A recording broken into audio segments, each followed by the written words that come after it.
ஓம் சாந்தி. இன்றைய முரளியில் கூறக்கூடிய முக்கியமான விஷயங்கள் என்ன அப்படின்னா, பரமாத்மாவோட அன்பை நாம் அடையணும் அப்படின்னா ஆத்ம உணர்வில் இருக்கணும். பாபாவோட அன்பு யார் ஆத்ம அபிமானியாக இருக்காங்களோ அவங்களுக்கு கண்டிப்பாக இருக்கும். மேலும் ஆத்மா நமக்கு அந்த குஷி எப்பொழுதுமே இருக்கணும். நாம் பரமாத்மா கிட்டேருந்து படிச்சுட்ருக்கோம், சொர்க்கத்தோட ஆஸ்தி நமக்கு கிடைக்க போகுதுன்னு. இதை எப்பொழுதுமே நம்ம புத்தியில் நினைவு வச்சுக்கணுங்கிற. ஆனால் இதை தான் நீங்கள் மறந்துட்டுறீங்கிற. அதனால தான் நமக்கு குஷியும் இருக்க மாட்டேங்குது. மேலும் இன்றைக்கி பாபா முக்கியமாக சொல்கிறாங்க, ஞானத்தை நல்லா சிந்தனை பண்ணணுங்கிற. விசார் சாகர் மந்தன் பண்ணணும்.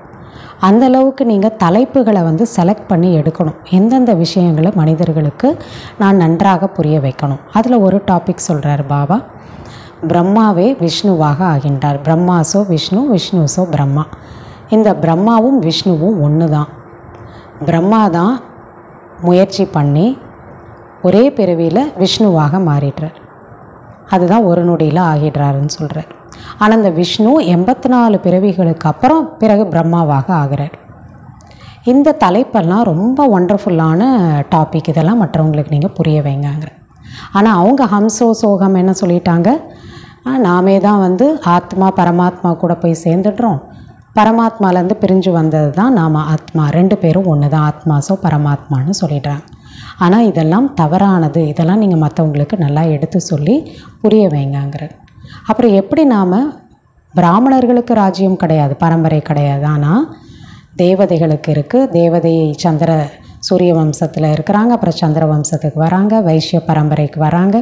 இதெல்லாம் கூட நீங்கள் மற்றவங்களுக்கு புரிய வைக்கணும். இப்போ நீங்கள் சூதரன் பிராமணன் ஆகிறீங்க. இந்த காலச்சக்கரம் எப்படி சுற்றிட்டுருக்கு, நிர்விகார உலகமாக ஆகுது, விகார உலகமாக இப்போ இருக்குது. இதெல்லாம் நீங்கள் ரொம்ப நல்லா மற்றவங்களுக்கு புரிய வைக்கணுங்கிற. அப்படி சேவை செய்யக்கூடிய குழந்தைகள் பாபாவுக்கு ரொம்ப பிரியமானவங்க. மேலும் பாபா சொல்கிறாங்க, இப்போ நீங்கள் ஃபரிஷ்தாவாக ஆகணும் அப்படின்னா, சங்கம யுகத்தில் பிராமன்லேருந்து ஃபரிஷ்தா ஆகணும்னா ஒரு விஷயம் ரொம்ப குப்தமாக முயற்சி பண்ணணும். அதுக்கு தான் பாபா சொல்கிறாங்க, நீங்கள் எல்லாருமே பிரம்மாவோட குமாரிகள், நீங்கள் எல்லாருமே சகோதரன் சகோதரிகள் தங்களுக்கிடையே. அதனால் உங்களுக்குள்ள அசுத்தமான பார்வை இருக்கவே முடியாது. கணவன் மனைவியாக இருந்தாலும் புரிஞ்சுக்கணும், நான் பிரம்மா குமாரி.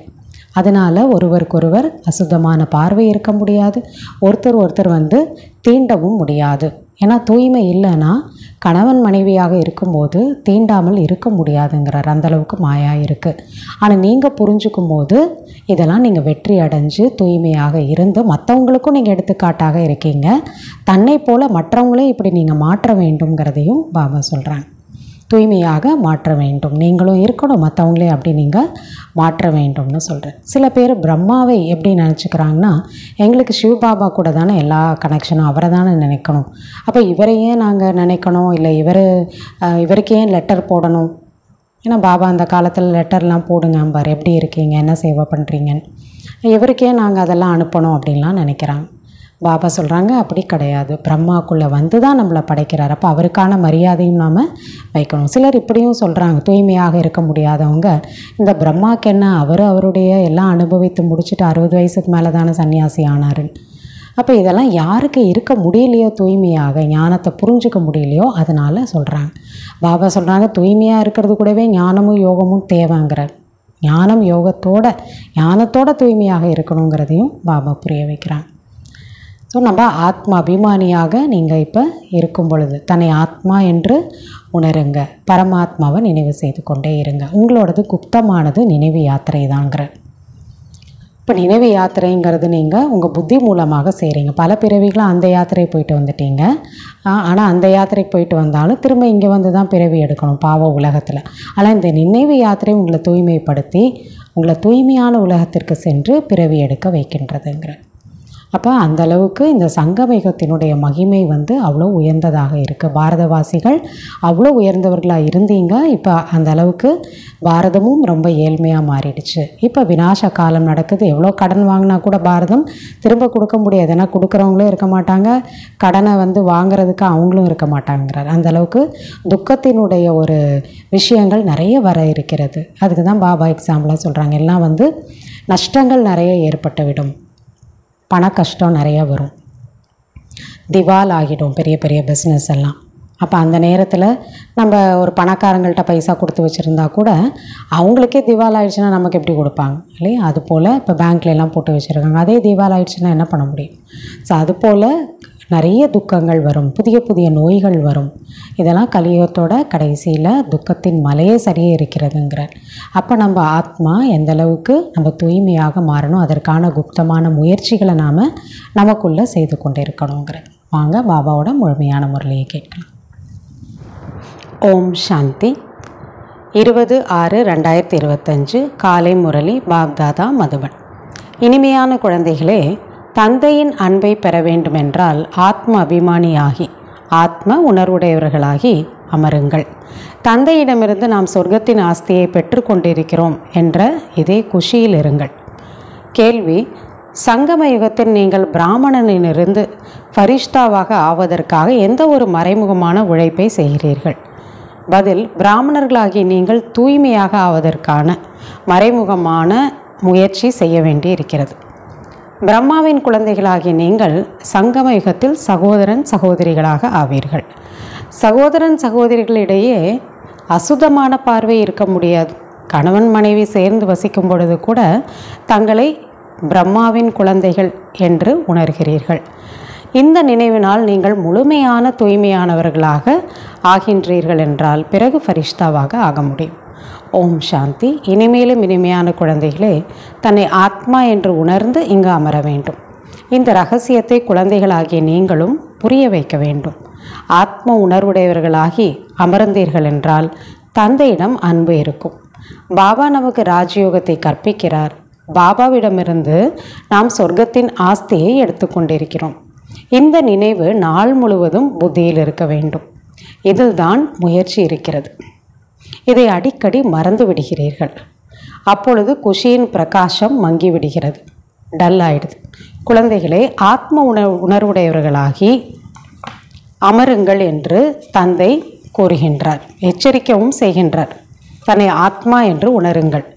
இப்பொழுது ஆத்மாக்கள் மற்றும் பரமாத்மாவின் சந்திப்பு நடக்கிறது அல்லவா? மேலாக நடந்து கொண்டிருக்கிறது. அப்படின்னா ஆத்மா ஒவ்வொரு கல்பத்திலையும் சங்கமயுகத்தில் தான் பரமாத்மாவை சந்திக்கிறோம்.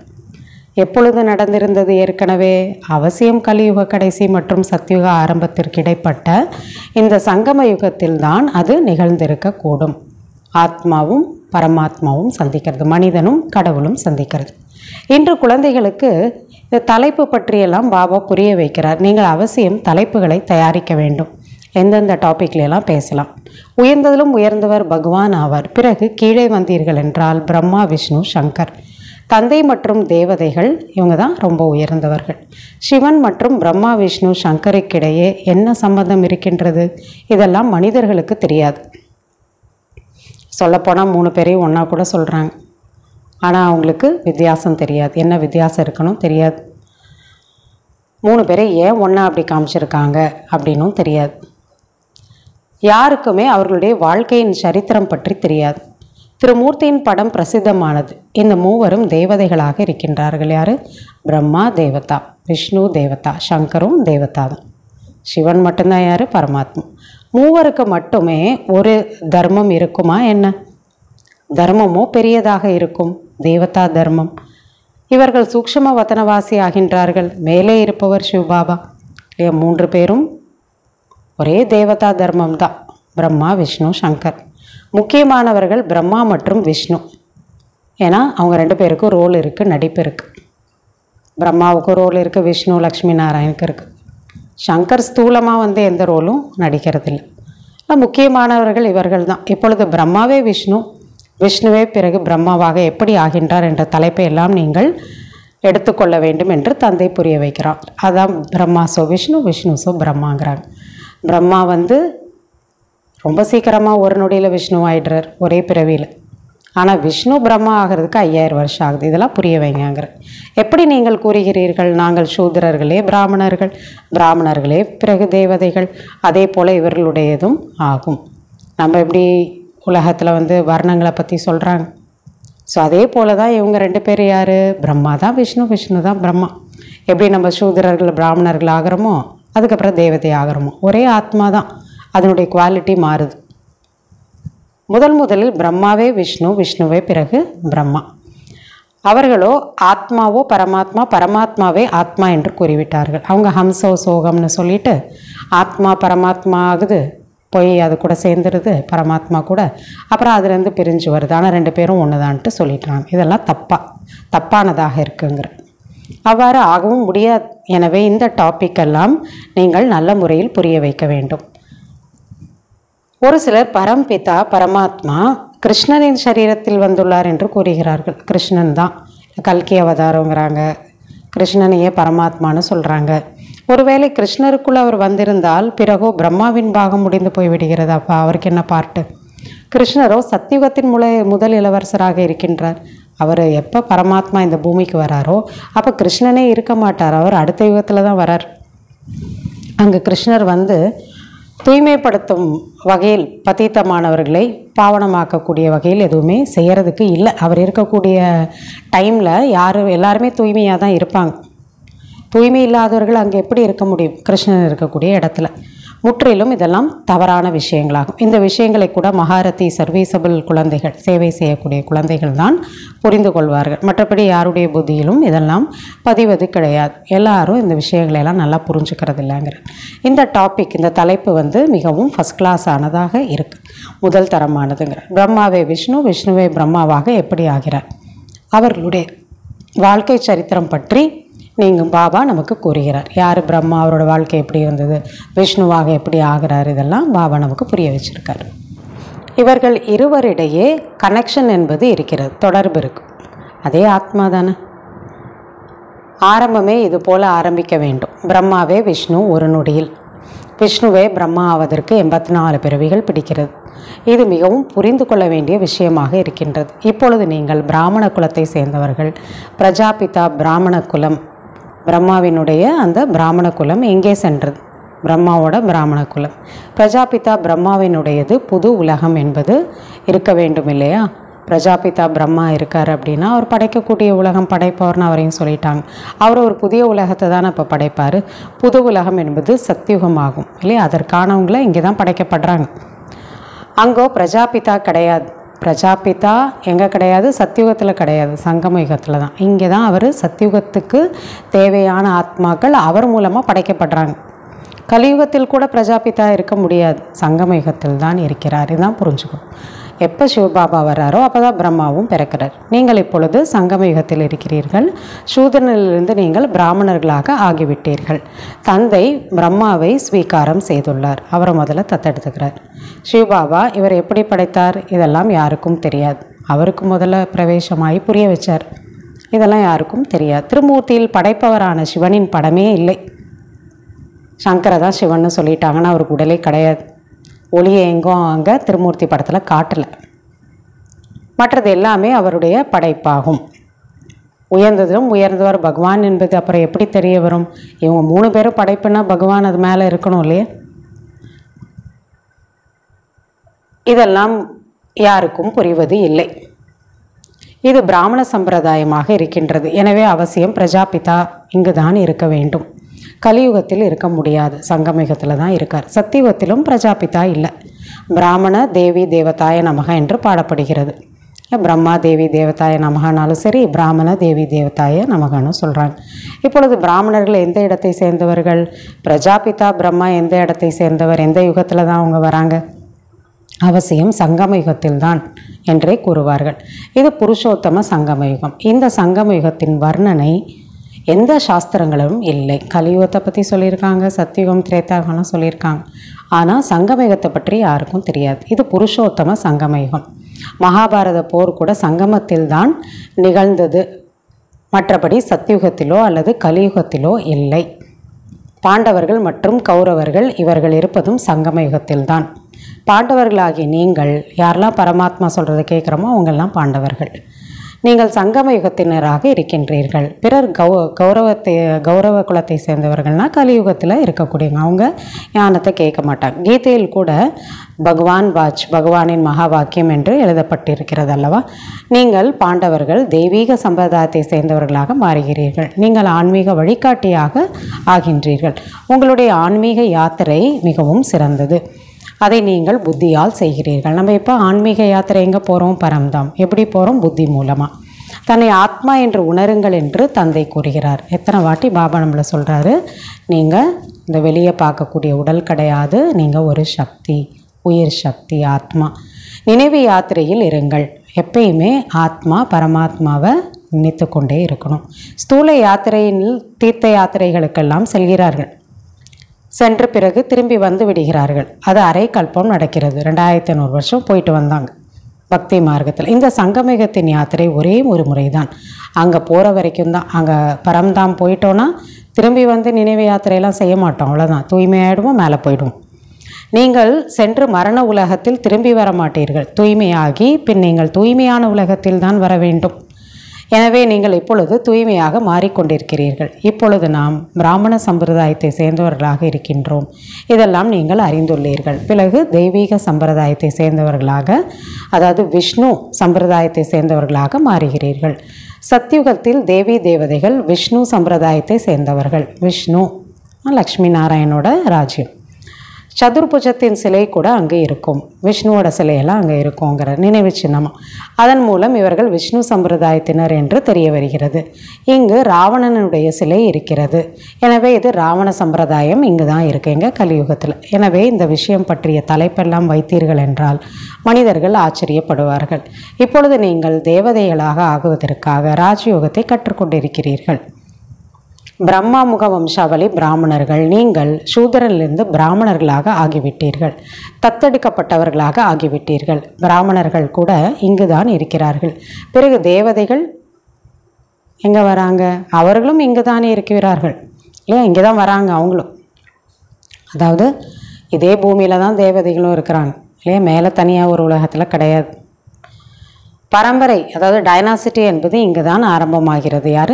தேவதைகளோட டைனாசிட்டி. பரம்பரை என்று அரசாட்சிக்கு கூறப்படுகிறது. விஷ்ணுவனுடைய பரம்பரை இங்கு தான். பிராமணர்களுடைய பரம்பரை என்று கூற மாட்டார்கள். பரம்பரையில் அரசாட்சி நடக்கிறது. பரம்பரைனா பாபா சொல்கிறாங்க அங்கே ராஜ்யம் செய்கிறத பரம்பரைன்னு சொல்லப்படுது. முதலாவது, அதற்கு பின் இரண்டாவது இல்லையா? 1, 2ன்னு சொல்கிறாங்க. லக்ஷ்மி நாராயண் 1, 2ன்னு, பின் மூன்றாவது. இப்பொழுது நாம் பிராமண குல பூஷணர்கள். இதெல்லாம் நீங்கள் தெரிந்துள்ளீர்கள். பிறகு நாம் தேவதையாக ஆகின்றோம். பிராமணர்களே விஷ்ணு குலத்தில் வருபவர்கள். விஷ்ணு குலத்திற்கு சத்திரிய சந்திரவம்சம் குலத்தில் பிறகு அவர்கள் சென்று விடுகிறார்கள். விஷ்ணு குலத்தில் இருக்கிறவங்க தான் அடுத்த பிறவி, அடுத்த சில வருஷம் கழித்து யுகம் மாறிடுது. அப்போ அவங்க சந்திரவம்சத்தை சேர்ந்தவர்களாக ஆகிவிடுறாங்க. தேவதைகளே சத்திரியர்களாக மாறிடுறாங்க. பிறகு வைஷ்ய குலத்தில், பிறகு சூத்திர குலத்தில், இப்படி மாறிட்டே இருக்கு ஆத்மாவோட கலர். பிறகு பிராமணர்கள் தேவதைகளாக ஆகின்றார்கள். சூத்திரன்லேருந்து பிராமன், பிராமன்லேருந்து தேவதா. பொருள் எவ்வளவு தெளிவாக விளங்குகின்றதெல்லாம் பாபா தெளிவாக நமக்கு புரிய வச்சிருக்கார். படங்களில் என்னென்னலாம் காண்பிக்கின்றார்கள். பிராமணராகிய நாமே விஷ்ணுபுரிக்கு அதிபதியாக ஆகின்றோம். இதிலெல்லாம் குழம்பி விடக்கூடாது. இதெல்லாம் கேட்டு ஒன்றும் புரியலன்னு கிடையாது, ரொம்ப ஈஸியான விஷயம். பாபா அளிக்கும் கட்டுரை மீது ஞான மனனம், அதாவது நல்லா ஞான சிந்தனை செய்ய வேண்டும். பாபா என்னெல்லாம் சொல்லிக் கொடுக்குறாரோ இவர்களுடைய விளக்க உரையோ மிகவும் நன்றாக உள்ளது என்று மனிதர்கள் கூற வேண்டும். அப்படி நீங்கள் சிந்தித்து மற்றவங்களுக்கு நீங்கள் புரிய வைக்கணும், எக்ஸ்பிளைன் பண்ணணும்னு சொல்கிறேன். இவர்கள் எவ்வளவு நல்ல விளக்கம் சொல்கிறார்கள் அப்படின்னு மனிதர்கள் ஆச்சரியப்படக்கூடிய விதத்தில் எப்படி நம்ம புரிய வைக்கலாம் அப்படின்னு நீங்கள் ஞானத்தை மனனம் செய்ய வேண்டும். ஞானக்கடலை தவிர வேறு யாருமே இதையெல்லாம் புரிய வைக்க முடியாது. ஞான மனனம், விசார் சாகர் மந்தன் செய்து பின் அமர்ந்து அதை எழுத வேண்டும். அதை ஒரு சிந்திச்சுட்டு பாயிண்ட்ஸ் எல்லாம் எழுதிக்கோங்க. பிறகு படியுங்கள். அப்பொழுது இந்தந்த வார்த்தைகளை நாம் சேர்க்க வேண்டும் என்ற எண்ணமெல்லாம் வரும். பாபா கூட முதலில் முரளியை எழுதி உங்கள் கையில் கொடுத்திருந்தார். பிறகு கூறுவார், இங்கோ நீங்கள் வீட்டில் பாபாவின் கூடவே இருக்கிறீர்கள். இப்பொழுது நீங்கள் வெளியில் சென்று இதெல்லாம் கூற வேண்டியதாக இருக்கின்றது. ஏன்னா பாபா அவங்களெல்லாம் சேவைக்காக அனுப்பினார். இந்த டாப்பிக்கில், அதாவது தலைப்பு ஒன்று கொடுத்துட்டார். இதெல்லாம் ரொம்ப நல்ல அதிசயமான டாபிக், புரிய வைங்கன்னு சொல்லுவார். பிரம்மாவே விஷ்ணு, இவரை யாருக்குமே தெரியாது. யார்? பிரம்மாவை. இவர் தான் விஷ்ணுவாகிறாருன்னு தெரியாது. விஷ்ணுவின் நாபியிலிருந்து பிரம்மா என்று காண்பிக்கிறார்கள்.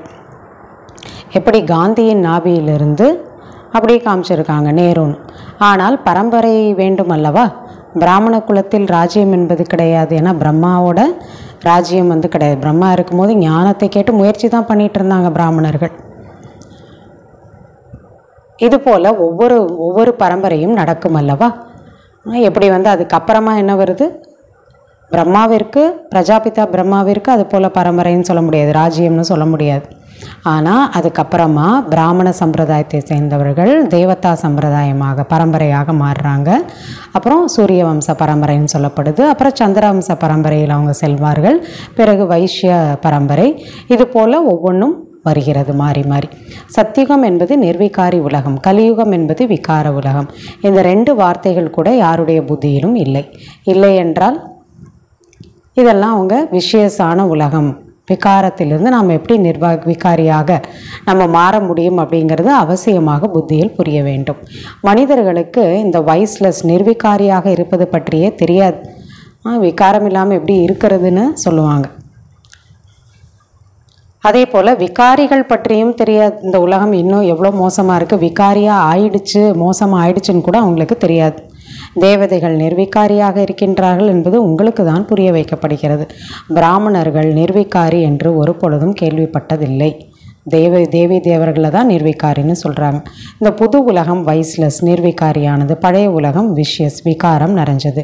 எனவே அவசியம் சங்கமயுகத்தை காண்பிக்க வேண்டியதாக இருக்கின்றது. இப்படி இருந்து இப்படி மாறுறதுக்கு ஒரு டிரான்சிஷன் பீரியட் இருக்குது. இப்போ தான் அந்த வேலையெல்லாம் நடக்குதுன்னு சங்கமயுகம் இருக்குது. இது பற்றியெல்லாம் யாருக்கும் தெரியாது. புருஷோத்தம மாதம் எல்லாம் கொண்டாடுகிறார்கள் அல்லவா. அது அவர்கள் 3 வருடங்களுக்கு பிறகு ஒரு மாதத்தை கொண்டாடுகிறார்கள். உங்களுடையது 5000 வருடங்களுக்கு பிறகு ஒரு சங்கமயுகம் வருகிறது. மனித ஆத்மா மற்றும் பரமாத்மாவை சரியாக அறியாமல் இருக்கிறார்கள். அதிசயமான நட்சத்திரம் பிரகாசிக்கிறது என்று மட்டும் கூறிவிடுகிறார்கள், அவ்வளவுதான். எப்படி காண்பிக்கிறார்கள்? ராமகிருஷ்ண பரமஹம்சரின் சிஷ்யன் விவேகானந்தர் கூறுவார், நான் குருவிற்கு முன்னால் அமர்ந்திருந்தேன். அவர் விவேகானந்தர் பார்க்குறார் பரமஹம்சரை. குருவை மனதில் எண்ணி தியானம் செய்கிறார்கள் அல்லவா. அவரை பார்த்து அப்படியே தியானம் செய்கிறார். இப்பொழுது பாபாவும் என்ன சொல்கிறாரு, நான் தான் உங்களுக்கு குருங்கிறார். அதனால் என் ஒருவனை மட்டும் நினைவு செய்யுங்கள் என்று தந்தை கூறுகிறார். தியானத்தினுடைய விஷயமே எங்களது கிடையாது. என்ன பண்ணணும்? குருவின் நினைவோ இருக்கவே இருக்கிறது. குறிப்பாக அமர்ந்து நினைவு செய்தால் நினைவு வந்து விடுமா என்ன? உட்காந்து கூட மனசு எங்கெங்கேயோ போகலாம் இல்லையா. அதனால் உட்காந்து நினைக்கிறதுங்கிறது மட்டும் கிடையாது. எப்பயுமே நீங்கள் என் ஒருவனை மட்டும்தான் நினைவு செய்யணுங்கிற பாபா. அதனால தான் சொல்கிறாங்க, அவருக்கு குருவிடம் இவர் பகவான் என்ற பாவனை இருந்தது இல்லையா. குருவை எப்படி பார்த்தாரு? விவேகானந்தர் ராமகிருஷ்ண பரமஹம்சரை தான் பகவானாவே பார்த்தார். எனவே அவருடைய ஆத்மா வெளியேறி எனக்குள்ளே கலந்து விட்டது என்று உணர்ந்தார். அங்கிருந்து அந்த ஆத்மா பரமஹம்சரோடது விவேகானந்தர் தனக்குள்ளே வந்ததாக நினச்சார். அவருடைய ஆத்மா எங்கே போய் அமர்ந்தது, பிறகு என்ன ஆகியது, எதுவுமே அதை பற்றிய வர்ணனை கிடையாது. அவ்வளவுதான். பகவானின் சாட்சாத்காரம் ஆகியது என்று குஷி ஏற்பட்டது. பகவான் என்றால் என்ன, இதை அறியாமல் இருக்கிறார்கள் இல்லையா. ஆத்மாவை போயிட்டு பரமாத்மான்னு கூட நினச்சிக்கிறாங்க. ஏன்னா அது குருன்னா பரமஹம்சரும் ஒரு ஆத்மா தானே இல்லையா. அதை என்ன நினச்சிக்கிட்டாங்க, பகவானை நான் காட்சி கிடச்சிருச்சு, சாட்சாத்காரம் கிடச்சிருச்சுன்னு சந்தோஷப்பட்டாங்க. ஏணிப்படியின் படத்தின் மீது நீங்கள் புரிய வையுங்கள் என்று தந்தை புரிய வைக்கிறார். இதெல்லாம் பக்தி மார்க்கமாகும். பிறவி எடுத்து நம்ம எவ்வளோ கீழே வந்துட்டோம், இதெல்லாம் புரிய வைங்க. ஒன்று பக்தியின் படகு, மற்றொன்று ஞானத்தினுடையது. இதெல்லாம் நீங்கள் தெரிந்திருக்கிறீர்கள். ஞானம் என்பது தனி, பக்தி என்பது தனி. நான் உங்களுக்கு முந்தைய கல்பத்தில் ஞானத்தை கொடுத்திருந்தேன். 5000 வருஷத்துக்கு முன்னாடி இதே ஞானத்தை நம்ம கேட்டிருந்தோம். உலகத்தின் அதிபதியாக ஆக்கியிருந்தேன் என்று பாபா கூறுகிறார். இப்பொழுது நீங்கள் எங்கே இருக்கிறீர்கள்? குழந்தைகளாகிய உங்களுடைய புத்தியில் முழு ஞானமும் இருக்கிறது. எப்படி மற்ற பரம்பரைகள் வருகின்றன, விருட்சம் என்பது வளர்கிறது. ஒவ்வொரு தர்மத்தை சேர்ந்தவங்களும் வர்றாங்க, அதுவும் விருத்தியாகுது. அதே போல் சூரிய வம்சம், சந்திர வம்சம் இதெல்லாம் ஆரம்பித்து எல்லாமே விருத்தியாகுது. எப்படி பூச்செண்டு இருக்கிறது அல்லவா, இந்த சிருஷ்டி என்ற விருட்சம் கூட மலர்ச்செண்டாக இருக்கிறது இல்லையா. எல்லா வெரைட்டி மலர்களும் இதில் இருக்குது. நடுவில் உங்களுடைய தர்மம். பிறகு இதிலிருந்து மற்ற 3 தர்மங்கள் வெளிப்படுகின்றன. தேவி தேவதா தர்மத்திலேருந்து தான் மற்ற தர்மங்களை சேர்ந்த ஆத்மாக்களும் கீழே வராங்க. அதுதான் தாயாக இருக்கின்றது. அதிலிருந்து தான் வந்தது தான் மற்ற இஸ்லாமிய தர்மம், புத்த தர்மம், கிறிஸ்துவ தர்மம் எல்லாமே. பிறகு அவற்றிலிருந்து விருத்தியாகி கொண்டே இருக்கிறது. எனவே இந்த விருட்சத்தை நினைவு செய்ய வேண்டும். எவ்வளவு கிளைகள் கொடிகள் ஆகியவற்றை வெளிப்பட்டு கொண்டே இருக்கின்றது. சின்ன சின்ன தர்மங்கள், மடங்கள் இதெல்லாம் உருவாகுது. அப்புறம் கடைசியில் வருபவர்களுக்கு மதிப்பு கூட ஏற்பட்டு விடுகிறது. ஆலமரம் உள்ளதல்லவா, வேறு பகுதி இல்லை, மற்றதெல்லாம் முழு விருட்சமாக நின்று கொண்டிருக்கிறது. அடிமரம் தாய்மரம் இல்லை, அதுலேருந்து கிளம்பிய கிளைகள்லாம் பெருசு பெருசாக இருக்குது, அதுக்கு மையமே இருக்குது. அதே போல தான் தேவி தேவதா தர்மம் கூட முடிந்து போய்விட்டது, முற்றிலும் இல்லாமல் அழுகி போய்விட்டது. பாரதவாசிகள் தங்கள் தர்மம் பற்றி முற்றிலும் அறியாமல் இருக்கிறார்கள். மற்ற எல்லோருமே தங்களுடைய தர்மத்தை பற்றி அறிந்திருக்கிறார்கள். நம்ம மட்டும்தான் மறந்துட்டோங்கிற. ஸோ பாரதத்தில் இது கூட சொல்கிறாங்க, நாங்கள் எந்த தர்மத்தையுமே ஏற்றுக்கொள்வது இல்லை, ஆனால் முக்கியமாக இருப்பதே 4 தர்மங்கள் தான். சிறிய சிறியவைகள் அநேகம் இருக்கிறது. இந்த விருட்சம் மற்றும் சிருஷ்டி சக்கரத்தை பற்றி நீங்கள் இப்பொழுது அறிந்துள்ளீர்கள். தேவி தேவதா தர்மத்தின் பெயரே இல்லாமல் செய்துவிட்டார்கள். பிறகு தந்தை அந்த தர்மத்தின் ஸ்தாபனை செய்து மற்ற எல்லா தர்மங்களினுடைய விநாசத்தை செய்துவிடுகிறார். காலச்சக்கரத்தின் படத்தின் பக்கம் கூட அவசியம் அனைவரையும் அழைத்து சென்று புரிய வைக்க வேண்டும். இது சத்யுகம், இது கலியுகம். கலியுகத்தில் எவ்வளவு தர்மங்கள் இருக்கின்றது? சத்யுகத்தில் இருப்பது ஒரு தர்மம்தான். ஒரு தர்மத்தின் ஸ்தாபனையும் அநேக தர்மங்களின் விநாசமும் வேறு யார் செய்திருக்கக்கூடும்? பகவான் கூட அவசியம் யாராவது ஒருத்தருடைய மூலமாக தானே செய்விப்பார். பிரம்மா மூலமாக தான் ஆதி சனாதன தேவி தேவதா தர்மத்தின் ஸ்தாபனை செய்விக்கின்றேன் என்று தந்தை கூறுகிறார். பிராமணர்களே விஷ்ணுபுரியின் தேவதையாக ஆகின்றீர்கள்.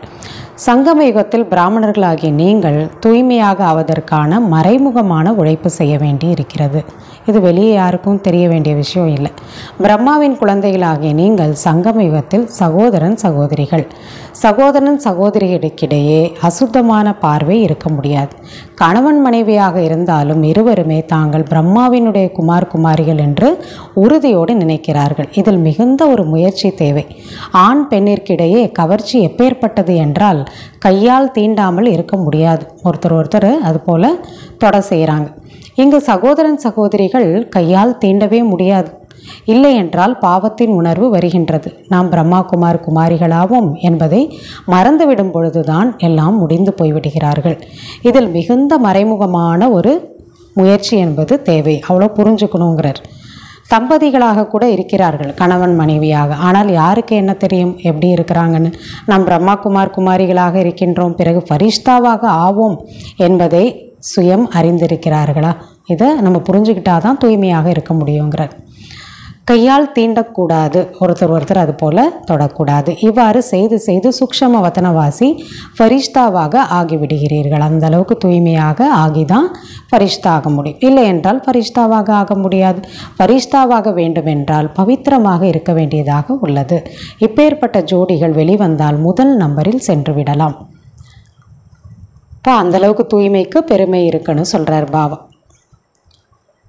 கூறுகிறார்கள், தாதாவோ எல்லாமே அனுபவித்துவிட்டு பின்னால் சந்நியாசம் செய்தார்.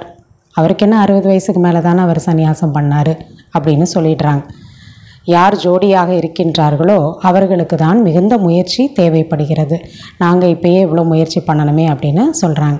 பிறகு அதில் ஞானம் மற்றும் யோகம் கூட வேண்டும் அல்லவா? நிறைய பேரை தனக்கு சமமாக ஆக்கினீர்கள் என்றால்தான் பெரிய ராஜாவாக ஆகலாம். பாபா சொல்கிறாங்க, பிரம்மா பாபா அவருடைய ரோல் அந்த வயசில் வருது இல்லையா? அவரை நம்ம அந்த வயசில் தானே அவர் தூய்மையாக இருந்தாருன்னெலாம் பார்க்க முடியாது. நமக்கு பாபா என்ன புரிய வைக்கிறாரு? நீங்கள் கணவன் மனைவியாக இருந்தாலும் நீங்கள் தூய்மையாக இருக்கணும். பல பேருக்கு நீங்கள் எக்ஸாம்பிளாக நீங்கள் இருக்கணுங்கிறார். இதெல்லாம் ஃபாலோ பண்ண முடியாதவங்க தான் அது போல் பேசுவாங்க. அவருக்கு என்ன அப்படிங்கிற மாதிரி பேசுவாங்க.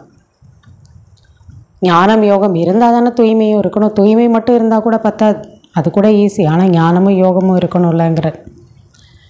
ஒருவருடைய விஷயம் மட்டும் கிடையாதல்லவா, எல்லாருக்காகவும் தான் பாபா சொல்கிறார். நிறைய பேருக்கும் நீங்கள் தன்னை போல் ஆக்கக்கூடிய காரியத்தை செய்யணுங்கிறார். நீங்கள் சிவபாபாவை நினைவு செய்யுங்கள் என்று கூறுகிறார். இவர் பிரஜாபிதாவாக இருக்கிறார், எங்களுடைய வேலையோ சிவபாபாவுடன் தான் என்று இது போல் கூறுபவர்களும் நிறைய பேர் இருக்கிறார்கள். பிரம்மாவை மதிக்கிறது கிடையாது, எல்லாமே அவர்கிட்ட இருந்து தானே கிடைக்குது, சிவபாபா கிட்ட இருந்துன்னு சொல்கிறாங்க. நாங்கள் பிரம்மாவை ஏன் நினைவு செய்ய வேண்டும், அவருக்கு ஏன் நம்ம கடிதம் எழுத வேண்டும்? இப்படியும் சிலர் இருக்கிறார்கள். நீங்கள் சிவபாபாவை நினைவு செய்ய வேண்டும், எனவே பாபாவுடைய ஃபோட்டோ புகைப்படம் ஆகியவை கூட கொடுப்பதில்லை. சிவபாபாவை நினைங்க போதும், பிரம்மாவோட ஃபோட்டோ கூட வச்சுக்கிறதில்லை சிலர். அது போல் இவருக்குள் பிரம்மா வருகிறார், இவரோ தேகதாரி ஆகிறார் அல்லவா? அவர் உடல் இருக்கக்கூடிய மனிதன் தான், ஆனால் அவருக்கான மரியாதை நம்ம வைக்கணும். ஏன்னா சுயம் பகவான் அவருக்குள்ளே தான் வருகின்றார். இப்பொழுது குழந்தைகளாகிய உங்களுக்கு தந்தையிடமிருந்து ஆஸ்தி கிடைக்கிறது. அதை எடுத்துக்கொள்ளுங்கள். எவ்வளோ முடியுமோ பாபா கிட்டேருந்து ஆஸ்தி எடுத்துக்கணும். மற்றபடி நம்ம ஒரு ஃபோட்டோ வச்சு தான் யோகா பண்ணணும், பிரம்மாவோட ஃபோட்டோ கண்டிப்பாக வச்சுக்கணும் அப்படிலாம் கிடையாது. பாபா என்ன சொல்கிறார், யாரோட ஃபோட்டோவும் வேண்டாம், சிவபாபாவையும் சூக்ஷமமாக நினச்சாலே போதும் இல்லையா. அவர் கண்ணுக்கு தெரியக்கூடிய விஷயம் கிடையாது. இறைவன் தந்தை இதெல்லாம் நமக்கு அமர்ந்து புரிய வைக்கின்றார். பின் அவர்களிடமிருந்து தேகதாரிகளிடமிருந்து என்ன கிடைக்கிறது? பாரதவாசிகளுக்கு எவ்வளவு நஷ்டம் ஏற்பட்டு விட்டது. பாரதவாசிகள் ஒரேடியாக தீவாலாகி விட்டார்கள். யார்? தேவதைகளை தான் பாரதவாசிகள்ங்கிறார். பிரஜைகளிடம் பிச்சை கேட்டு கொண்டிருக்கிறார்கள். பாரதத்தோட நிலைமை அவ்வளோ ஆயிடுச்சு. 10-20 வருடங்களில் எவ்வளவு கடன் வாங்குகிறார்கள். பிறகு திருப்பி கொடுத்து நாம் அதெல்லாம் முடிக்க வேண்டும் அல்லவா. ஆனால் கொடுக்க வேண்டி இருக்குமா என்ன? வாங்குபவர்கள் கொடுப்பவர்கள் இருவருமே முடிந்து போய் விடுவார்கள். ஏன்னா டைமே கிடையாது. அதுக்குள்ளே உலக விநாசம் வந்துருங்கிற நாடகமே முடிந்துவிட போகிறது. அநேக கஷ்டங்கள் தலை மீது இருக்கிறது இல்லையா. உலகத்தில் அநேக கஷ்டங்களினே நாளாக புதுசாக நிறைய உருவாகும். திவாலாவது, நோய்கள் வருவது இல்லையா. எல்லாருடைய பிஸ்னஸ் என்ன ஆகிடும்? திடீர்னு பெரிய நஷ்டத்துக்கு உள்ளாகிடும். அதான் தீவாலாகிறது. பிறகு புது நோய்கள் வருது, மருந்தே கண்டுபிடிக்க முடியாது, அது போல் நோய்கள் வருவது இதெல்லாம் இருக்கும். ஒருவர் பணக்காரரிடம் கொடுத்து வைத்திருக்கிறார், பிறகு அவர் தீவாலாகி விட்டார் என்றார். ஏழைகளுக்கு எவ்வளவு துக்கமாகிறது இல்லையா. தங்கிட்டே இருக்கிறத கொடுத்து வச்சுருக்காங்க பெரிய பணக்காரங்கன்னு நம்பி. இப்போ பேங்க்கே இருக்குது, அதுவும் தீவாலாயிடுச்சுன்னா என்ன பண்ண முடியும்? அடிக்கடி துக்கமே துக்கமாக உள்ளது. ஒவ்வொரு அடியிலும் இனிமேல் துக்கம்தாங்கிற. திடீரென்று அமர்ந்தபடியே இறந்து விடுகிறார்கள். இது இருப்பதே மரண உலகத்தில்தான். அமர உலகத்திற்கு நீங்கள் இப்பொழுது சென்று கொண்டிருக்கிறீர்கள். அமரபுரியின் சக்கரவர்த்தியாக ஆகிறீர்கள். அமர்நாத் பார்வதிகளாகிய உங்களுக்கு உண்மையிலும் உண்மையான அமர கதையை சொல்லி கொண்டிருக்கிறார். அமர பாபா ஆவார். அமரர்னா பாபா தான் சொல்கிறோம். இதெல்லாம் நீங்கள் புரிந்திருக்கிறீர்கள். அவரிடமிருந்து நாம் அமர கதையை கேட்டு நாமும் அமரபுரிக்கு செல்கின்றோம். இப்பொழுது அமரலோகம் செல்ல வேண்டியதாக இருக்கிறது. இச்சமயம் நீங்கள் சங்கமயுகத்தில் இருக்கின்றீர்கள். அச்சா, இனிமேலும் இனிமையான காணாமல் போய் கண்டெடுக்கப்பட்ட குழந்தைகளுக்கு தாய் தந்தை பாப்தாதாவின் அன்பு நினைவுகள் மற்றும் காலை வணக்கம். ஆன்மீக குழந்தைகளுக்கு ஆன்மீக தந்தையின் நமஸ்காரம், ஆன்மீக தந்தைக்கு ஆன்மீக குழந்தைகளின் நமஸ்காரம். தாரணைக்கான முக்கிய சாரம். முதலாவது பாயிண்ட்டு, விசார் சாகர் மந்தன், சிந்தனை கடலை களைவது, ஞான மனனம் செய்வது, பிரம்மாவே விஷ்ணுவாக எப்படி ஆகிறார் என்ற தலைப்பு பற்றியெல்லாம் நீங்கள் கூற வேண்டும். புத்தியை ஞான மனனம் செய்வதில் பிஸியாக சுறுசுறுப்பாக ஆக்க வேண்டும். ரெண்டாவது பாயிண்ட்டு, ராஜ்ய பதவியை அடைவதற்காக ஞானம் மற்றும் யோகத்துடன் கூடவே தனக்கு சமமாக ஆக்கும் சேவையையும் செய்ய வேண்டும்.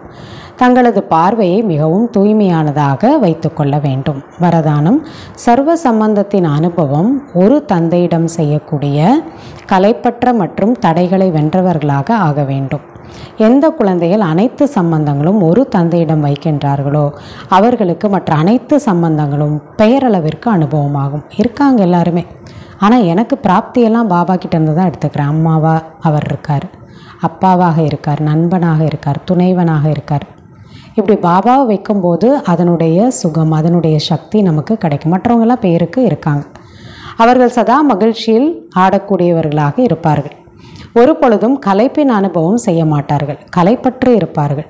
தந்தை மற்றும் சேவை இந்த ஈடுபாட்டில் மூழ்கி இருப்பார்கள். தடைகளின் காரணத்தினால் நிற்பதற்கு பதிலாக அவங்க ஏதாவது தடை வந்துச்சுன்னா அப்படியே முயற்சி விட்டுற மாட்டாங்க. தடைகளை வென்றவர்களாக இருப்பார்கள். அனைத்து சம்பந்தங்களின் அனுபவம் ஒரு தந்தையிடம் இருக்கின்ற காரணத்தினால் டபுள் லைட்டாக இருப்பார்கள். ஏன்னா எவ்வளவு சம்பந்தங்கள் இருக்கோ எல்லாத்துலேயும் பாபாவை வைக்கும்போது ஒவ்வொரு சம்பந்தமும் என்ன ஹெல்ப் பண்ணுவாங்களோ, உதவி கொடுப்பாங்களோ, பாலனை கொடுப்பாங்களோ அதெல்லாம் பாபா நமக்கு செய்வார்.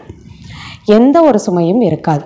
அனைத்து புகார்களும் முடிந்துவிடும். எந்த கம்ப்ளைண்ட்ஸும் இருக்காது. முழுமை நிலையின் அனுபவம் ஏற்படும். கம்ப்ளீட்டாக ஆகிடுவீங்கிற. சகஜ யோகி ஆவாகார். சகஜ யோகியாகவும் அவங்க ஆகிடுவாங்க. ஸ்லோகன், சங்கல்பத்திலும் எந்த தேகதாரியின் பக்கம் ஈர்க்கப்படாமல் இருக்கிறோம் என்றால் நேர்மை உள்ளவர்களாக இருக்கின்றோம். இல்லை ஈர்ப்பு இருந்ததுன்னா நேர்மையற்றவர்களாக ஆகிவிடுகிறோம். எண்ணத்தில் கூட எந்த ஒரு மனிதர்களிடமும் நமக்கு அந்த கவர்ச்சி என்பது இருக்கக்கூடாது. நம்முடைய அன்பு ஒரு பாபா கிட்டே இருக்கணும்.